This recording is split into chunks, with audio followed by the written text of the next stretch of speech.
Free. Sir, जिस India गठबंधन से बड़ी उम्मीद बन रही थी लोगों को, इंडिया गठबंधन में फूट पड़ती नजर आ रही है। तमाम नेता जो हैं वो अलग अलग चुनाव लड़ने की बात कर रहे हैं, इसको आप कैसे देख रहे हैं? देखिए, ये सबसे बड़ी दुखद बात है।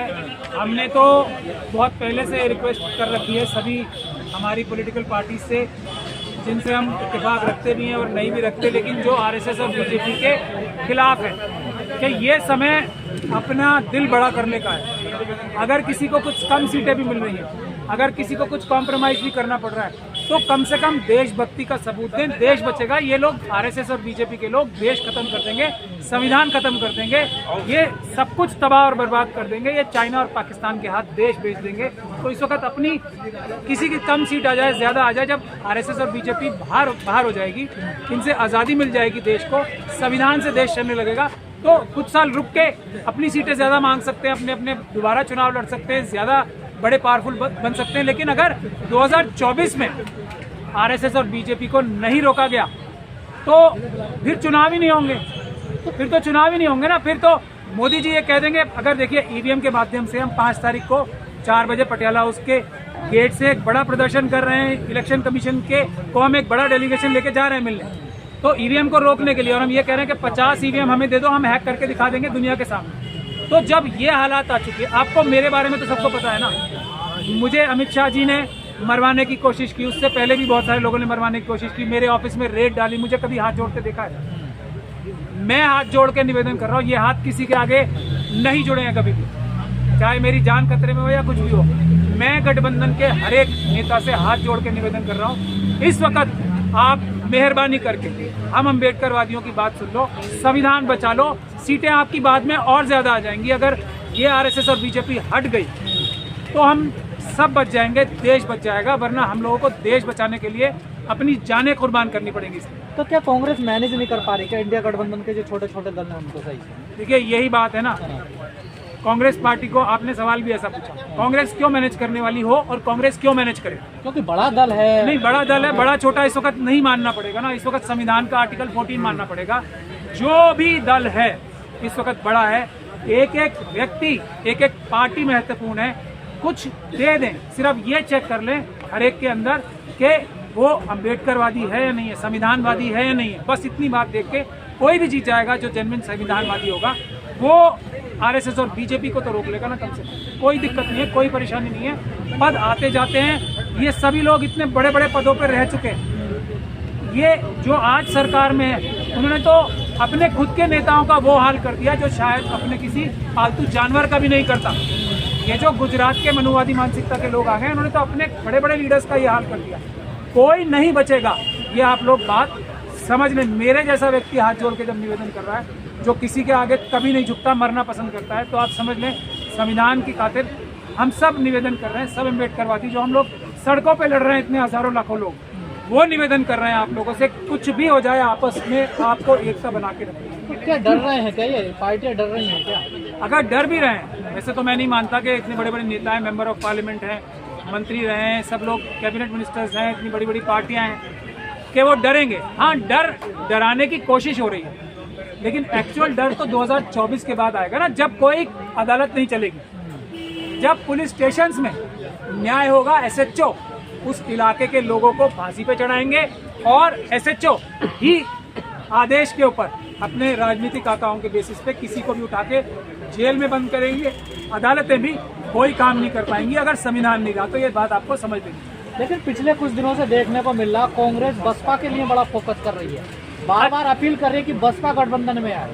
ये अच्छी बात है ना, यही तो हम रिक्वेस्ट कर रहे हैं, सभी से रिक्वेस्ट करनी चाहिए। और बसपा में तो एक इतनी मजबूत शख्सियत उसकी प्रेसिडेंट है, इतनी बहादुर है और इतनी कैपेबल है वो, तो अगर वो आएंगी तो निसंदेह आरएसएस और बीजेपी को बहुत बड़ा झटका लगेगा। अगर ये एक अच्छा कदम उठा रही है कांग्रेस, लेकिन फिर वही बात है, कांग्रेस को बड़ा और छोटा करने का, बड़ा और छोटा तो अपने कामों से होता है, बड़ा और छोटा करने का किसी भी दल को हम नजरअंदाज करके किसी दल को बड़ा किसी दल को छोटा बताएं, ये आपस में प्रेम नहीं बढ़ाएगा, प्रेम कमी करेगा।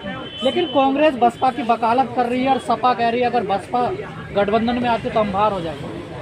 देखिए, इसीलिए तो मैं सबसे हाथ जोड़ के निवेदन कर रहा हूँ, एक अम्बेडकरवादी होने के नाते से मैं ये भी बड़ा छोटे में ये भी याद दिलाना चाहता हूँ कि कितनी सरकारें आप लोगों ने देखा, एक एक मेंबर ऑफ पार्लियामेंट की वजह से गिरी और बची। एक एक मेंबर ऑफ पार्लियामेंट इंपॉर्टेंट है, खास तौर पे जब सबसे पहले तो हम सब लोगों को ईवीएम की लड़ाई लड़नी है। अभी ईवीएम हटेगा तब काम आसान हो जाएगा, तब अगर आपस में लड़ाई भी होगी तब भी हम लोग सेफ हैं सब। ईवीएम के साथ तो सबको मिलके ही लड़ना पड़ेगा। ईवीएम हट जाए तो फिर मैं ये हाथ जोड़ के निवेदन नहीं करूंगा, फिर तो बीजेपी की वैसे ही 40 सीटें भी नहीं आई। बसपा सांसद ने कल कहा है कि कांग्रेस माफी मांगे पहले और बहन जी को प्रधानमंत्री का उम्मीदवार बनाए। जो उन्होंने हमारे विधायक तोड़े थे राजस्थान में, उसके लिए माफी मांगे और बहन जी को प्रधानमंत्री का उम्मीदवार बनाए, तो हम गठबंधन में आने के लिए तैयार हैं। देखिए, मैं आपसे इतना ही कह सकता हूं कि ये बहुत ही सेंसिटिव समय है। पिछले समय में कौन ऐसा व्यक्ति है जो फरिश्ता है? किस व्यक्ति से, किस पार्टी से कभी ना कभी छोटी या बड़ी गलती नहीं हुई हो? क्या ये समय है उस बात की नाराजगी जाहिर करने? क्या ये समय है अपनी सही बात भी मनवाने का? आज अभी तो सबको एक ही बात मनवानी है, और वो बात यह है कि आरएसएस और बीजेपी को, क्योंकि और कोई वजह नहीं है। अगर ये संविधान को खत्म ना कर रहे हो, अगर ये संविधान खत्म करने की पूरी ताकत नहीं लगा रहे होते, तो हम भी इस तरह से डेस्परेट अपील नहीं करते। फिर सबकी लड़ाई, ये बात पॉलिटिकल रूप से जायज़ है, तो बसपा कह रही है बिल्कुल जायज़ बात है, लेकिन समय जायज़ नहीं है, समय उचित नहीं। उचित बात कहने का भी यदि समय उचित ना हो तो वो उचित बात भी मुनासिब नहीं होती उन हालात की वजह से। लेकिन वकील साहब, जो मंदिर की चर्चा हो रही है और जो मंदिर का उद्घाटन होने वाला है, रामलला के प्राण प्रतिष्ठा होने वाली है, उसकी कार्ड तो नहीं है ना विपक्ष के पास? मैं बता रहा हूँ, ये सब तो एक तरह से मैं यही कहना चाहता हूँ आप लोगों से कि ये सब तो एक बहाना है। बहाना तो चुनाव उसी पे होने वाला था इसका ना, जस्टिफिकेशन है। हाँ। ये कुछ भी कर ले, ईवीएम से चुनाव ना कराएं, तो फिर तो मैं बता रहा हूँ ना, फिर तो मैं एकता के लिए भी हाथ जोड़ के निवेदन नहीं करूँगा। फिर तो इनकी वैसे ही जनता इतनी नाराज है, लोग भूखे मर रहे हैं। 80 करोड़ लोग, आप अंदाजा लगा सकते हैं, भीख मांगते हैं सरकार से 5 किलो अनाज की। भिखारी बना दिया 80 करोड़ लोगों को, कोई वोट देगा? अब बेरोजगारी कहाँ जा रही है? 205 लाख करोड़ का कर्ज हो गया देश के ऊपर।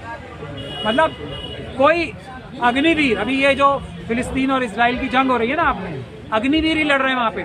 जो इजराइल के अग्निवीर थे वो लड़ रहे हैं ना, देख रहे हैं आप कैसे वो टैंक से जमीन पे पैर नहीं उतारते, इतने बढ़िया बढ़िया हथियार होने के बाद भी जमीन पे पैर उतारते हुए डर रहे हैं, टैंक ले लेके भाग रहे हैं। जो इतने कम हथियारों वाले हमास के सैनिक हैं उनसे डर के भाग रहे हैं। ये हालत भारत की सेना की करने की पूरी चेष्टा कर रही है आरएसएस अभी के। तो नवराने साहब जो अभी रिटायर हुए वो क्या कह रहे हैं कि हमें पता ही नहीं था कि अग्निवीर की स्कीम आ गई है। अग्निवीर भारत की बहादुर जनता के बहादुर सैनिकों को कमजोर करने के लिए इतनी बड़ी साजिश है। इसी एक ग्राउंड पे देश की जनता इन्हें निकाल बाहर करेगी कान पकड़ के। 2000 किलोमीटर चाइना ने जमीन जो हमारी छीन ली है।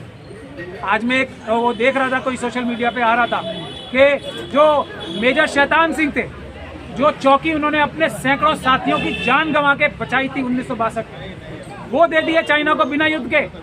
ये नरेंद्र मोदी जी ने, जनता माफ कर देगी क्या? शैतान सिंह साहब का की कुर्बानी माफ कर देगी? सैकड़ों लोगों की कुर्बानी 1962 में जो चौकी न जाने दी, वो माफ कर देगी देश की जनता को? आपने इतना बेवकूफ समझ रखा है। लेकिन सर, बीजेपी चुनाव की तैयारी कर रही है पूरी पार्टी, और राहुल गांधी न्याय यात्रा पर जा रहे हैं 14 जनवरी से। सर ये देखिए, वो उनकी पार्टी का अंदरूनी मसला है। अगर मेरी सलाह मानी जाती तो मैं राहुल जी को यही सलाह देता कि उन्होंने एक यात्रा निकाली है, बहुत सक्सेसफुल यात्रा निकाली है, देश को जागरूक कर दिया, यात्रा निकाली है। अब उनके पार्टी के कार्यकर्ताओं को हर एक बूथ में यात्रा निकालनी चाहिए। राहुल गांधी जी को, क्योंकि वो कांग्रेस के एक बहुत बड़े नेता हैं, उनको ये गठबंधन में एकता लाने के लिए दिन रात एक करना चाहिए, ऐसा मेरा मानना है।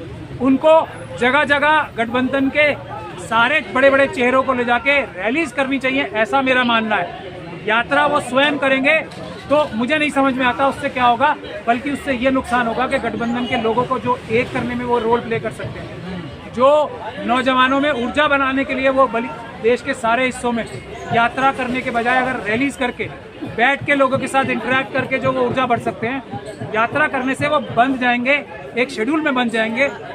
उससे उनका जो एक्चुअली पोटेंशियल है इस वक्त संविधान बचाने के लिए, देश बचाने के लिए, वो पूरी तरह इस्तेमाल ना होके उससे उसका नुकसान होगा, ऐसा मेरा मानना है। चलिए ठीक।